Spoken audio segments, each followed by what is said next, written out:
ఈ దశాబ్ద కాలంలో మనం ఎప్పుడు కూడా తెలంగాణ సాగునీటిపై కష్టం వస్తుంది, మనకు ఉండడానికి కేసీఆర్ గారు ఉన్నారు కాబట్టి మనం ఎప్పుడు చర్చించుకోలేదు.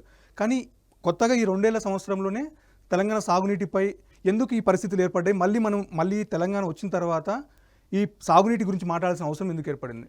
మొన్నటి ఎన్నికల్లో ఒక పెద్ద కుట్ర జరిగింది.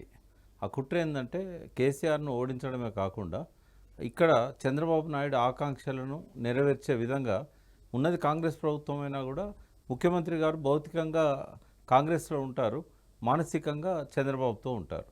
సో మొదటి నుంచి కుట్రలు చేసింది చంద్రబాబు, ఆయన కంటే ముందున్న ఆంధ్ర పాలకవర్గం. ఇప్పుడు గోదావరి మీద మనం చూసాం 500 మైళ్ళు ఒక్క బ్యారేజ్ కూడా కట్టకుండా మన నీళ్ళన్నీ కూడా సముద్రంలోకి పోతుంటే చూశారు తప్ప మనకి ఇవ్వలేదు. అంటే మన మీద కోపం అని కాదు, వాళ్ళకి ఏంటంటే పోలవరం లేకపోవడం వల్ల స్టోరేజ్ లేదు ధవళేశ్వరం దగ్గర. కాబట్టి డెల్టాలో 13 లక్షల ఎకరాలకు నిరంతరం నీళ్ళు అవసరం ఉంటుంది. ఖరీఫ్లో నాట్లకు వాళ్ళకు నీళ్ళు దొరకవు. అదేవిధంగా రబీ వ్యాసంగి పంటలు ఏవైతే అంటామో మనం, అప్పుడు జనవరి తర్వాత మళ్ళీ వాళ్ళకు ఫ్లో ఉండదు గోదావరిలో. కాబట్టి తెలంగాణకుంటే మాకు నీళ్లు రావనే దాంతో ఒక బ్యారేజ్ కూడా కట్టకుండా ఇక్కడ కుంటల చెరువులు తెగిన నీళ్ళన్నింటిని కూడా తీసుకుపోయేవాళ్ళు.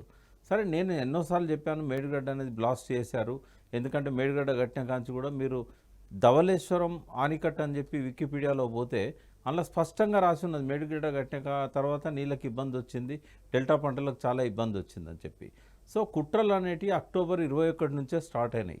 ఫస్ట్ ఏంటంటే ఎలక్షన్ షెడ్యూల్ వచ్చినాక మేడిగడ్డను దాన్ని రిపేర్ చేయలే ఈ రోజు వరకు కూడా. గోదావరి నీళ్లను ఏ రకంగా మనం మలుపుకోవాలనే దాంతో మేడిగడ్డకి ఎసరు పెట్టారు. ఇప్పుడు రిపేర్ ఎందుకు చేయట్లేదు అంటే పోలవరం మళ్ళీ నిర్మాణం అయ్యేదాకా మేడిగడ్డను రిపేర్ చేయరు, ఎందుకంటే వాళ్ళకి కావాల్సింది డెల్టాకు స్టోరేజ్. ఆ స్టోరేజ్ పోలవరం వచ్చేదాకా సాధ్యం కాదు. కాబట్టి గోదావరిలో ఈ రకమైన అన్యాయం చేస్తున్నారు. ఇదే కాకుండా బనకచెర్ల పేరుతో మొన్నటిదాకా డ్రామా చేశారు. దానికి వ్యతిరేకత వచ్చి కేంద్రం కూడా ఆ ప్రపోజల్ రిజెక్ట్ చేసేసరికి ఇప్పుడు నల్లమల సాగర్కి లింక్ చేశారు. అంటే కేవలం ఏదో 20-30 కోట్లు తగ్గుద్దని కాదు అది. అది చేసింది ఎందుకంటే 20-30 వేల కోట్ల తగ్గించాలని అందరూ అనుకుంటున్నారు. కానీ కావేరీ గోదావరి అనుసంధానంలో భాగంగా దాన్ని టేకప్ చేసినట్టయితే 80% కేంద్ర ప్రభుత్వం ఇస్తుంది. కేంద్రాన్ని ఒప్పేయడానికి ఈజీ అవుతుంది అన్నట్టు.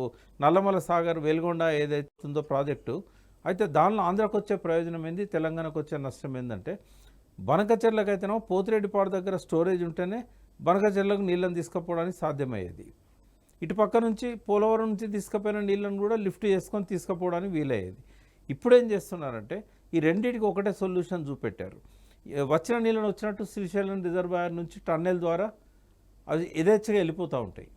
పోలవరం దగ్గర నీళ్లు తగ్గినా కూడా ఈ నల్లమల సాగర్ నుంచి రాయలసీమకు నీళ్ళని తరలించడం అనేది వాళ్ళకి ఈజీ అవుతుంది. ఇదే సార్, దీనివల్ల మనకేంటంటే శ్రీశైలం జలాలను తీసుకుపోయే కుట్ర కూడా దీనిలో ఉన్నట్టు అనిపిస్తుంది. ఇప్పుడు శ్రీశైలంలో ఇది వెలుగొండ టన్నెల్ అప్పుడు ఏమైందంటే రిజర్వాయర్లో కొన్ని నీళ్లు ఉన్నా కూడా ఆ నీళ్ళని టన్నెల్ ద్వారా తీసుకుపోవడానికి కావేరీ అనుసంధానం పేరుతో మొదలుపెట్టినా కూడా వీళ్ళు కావేరీ దాకా పోనీయరు.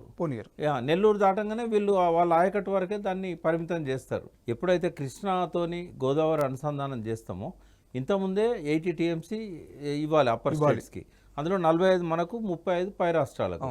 ఇప్పుడు వాళ్ళు అదే ప్రపోర్షన్ ఎట్లా ఈ 200 TMCలు ఏదైతే బనకచెర్ల ఇంతకుముందని ఇప్పుడు నల్లమల సాగర్ అంటున్నాడో 200 TMCలలో కూడా మాకు ప్రపోర్షనేట్గా మాకు ఇవ్వాలి అని చెప్పి వాళ్ళు అంటున్నారు. కాబట్టి ఇది అయ్యేది కాదని చెప్పి గోదావరి కావేరీ అనుసంధానంలో భాగంగా చేస్తే అప్పుడు ఇవన్నీ రావు అనేది వాళ్ళ ఆలోచన. కాబట్టి ఇటువంటి ప్రజలకు అర్థం చేయించాలన్నా ఇవి అడ్డుకోవాలన్నా కూడా ఒకటి సమర్థుడు కేసీఆర్. అంటే మిగతా వాళ్ళు కారా అంటే ప్రజలకు అర్థమయ్యే భాషలో ఆ సమస్యలను వివరించి ప్రజలను ఉద్యమ స్ఫూర్తి నింపి ఈ జల వివాదాలకు ఒక అడ్డుకట్ట వేసే విధంగా ఒత్తిడి తెచ్చేది కేసీఆర్ గారు. కృష్ణాలో కానీ గోదావరిలో కానీ యథేచ్ఛగా మన నీళ్ళని దోచుకుపోవడానికి రేవంత్ రెడ్డి గారేమో సైలెంట్గా ఉంటున్నాడు, ఆదిత్యనాథ్ దాస్ గారేమో ఇన్స్ట్రక్షన్లు ఇస్తున్నాడు, ఆడ జల సౌదాల కూర్చొని చక్రం తిప్పుతున్నాడు. 9.5 సంవత్సరాలు తెలంగాణ ప్రయోజనాలకు వ్యతిరేకంగా ఆంధ్ర నుంచి రిప్రజెంట్ చేసిన ఆనాటి చీఫ్ సెక్రటరీ కావచ్చు, ప్రిన్సిపల్ సెక్రటరీ కావచ్చు, ఇరిగేషన్ డిపార్ట్మెంటు ఆయనే తెలంగాణకు కృష్ణా బోర్డులో కానీ గోదావరి బోర్డులో కానీ నీళ్ళు ఇవ్వకుండా అడ్డుపడ్డ వ్యక్తి, ఆయన సంతకాలు కూడా ఉన్నాయి. అటువంటి వ్యక్తిని తీసుకొచ్చి వాళ్ళు ఇక్కడ పెడితే ఆయన చక్రం తిప్పుతుంటే మన హక్కులను ఎవరు కాపాడాలి? కేసీఆర్ గారు తెలంగాణ గురించి ముందుకు రావడానికి ప్రధాన కారణం నీళ్ళే. ఆ రోజు జరుగుతున్న ఆత్మహత్యలు, బోర్వెల్స్ వేసి అప్పులు తీర్చలేక పెరుగన్నంలో పురుగు మందు కలుపుకొని తింటుంటే కళ్ళకి నీళ్ళు వచ్చేవి ఆయనకి. నేను ఎదురుగా కూర్చొని ఎన్నో రాత్రులు చూశాను నేను. ఆయన బాధపడడం, మదనపడడం, మన నీళ్లు మనకు రావాలి. ఆయన ఇప్పుడే కాదు, ఎప్పుడో 94లో ఇక్కడ శ్రీరామ్ సాగర్ ప్రాజెక్టు పోయినప్పుడే ఆయన ఒక మాట అన్నాడు. ఆంధ్ర ప్రాజెక్టులేమో వైష్ణవాలయాల్లాగా ఉంటాయి, మన ప్రాజెక్టులేమో శివాలయాల్లాగా ఉంటాయి, ధూప నైవేద్యాలు ఏం లేకుండా అని చెప్పేసి. అంటే ఆయనకున్న మనసు నిండా నింపుకున్న ఆ తెలంగాణ జలసోయి ఏదైతున్నదో అది ప్రజల్లో తీసుకుపోయారు. జలసాధన ఉద్యమం నడిపాడు. ముఖ్యమంత్రి అయిన తర్వాత ఎక్కువ భాగం బడ్జెట్ దానికి పెట్టాడు. ఇవాళ కళ్ళ ముందు ఆయన చేసిన కృషి అంతా కూడా బుడిదలో పోసినట్టు అవుతూ ఉంటే ఆయన చూస్తూ ఊరుకోలేడు. అందుకే 2 సంవత్సరాలు పూర్తయింది.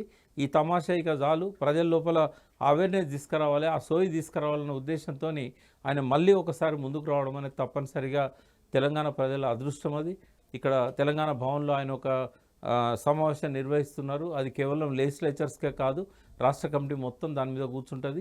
నేను చాలా రోజుల నుంచి చెప్తున్నా, మళ్ళీ కేసీఆర్ గారు జలసాధన ఉద్యమం 2వ దశ జలసాధన ఉద్యమాన్ని నిర్వహించకపోయినట్టయితే తెలంగాణకి ఏమీ మిగలదు. కట్టిన ప్రాజెక్టులన్నీ కూడా ఏదో ఒక రకంగా కూల్చేసి మళ్ళీ పైనుంచి నాసిరకమైనవని చెప్పి కేసీఆర్ గారి మీదే నెడతారు. అది కాబట్టి ఆయన రావాలి, ప్రజలు మళ్ళీ సోయి తెచ్చుకోవాలి. జరిగిన పొరపాటు పక్కకు పెట్టి ఇవాళ మళ్ళీ కేసీఆర్తో కలిసి ఉద్యమ స్ఫూర్తితో అందరూ పనిచేస్తే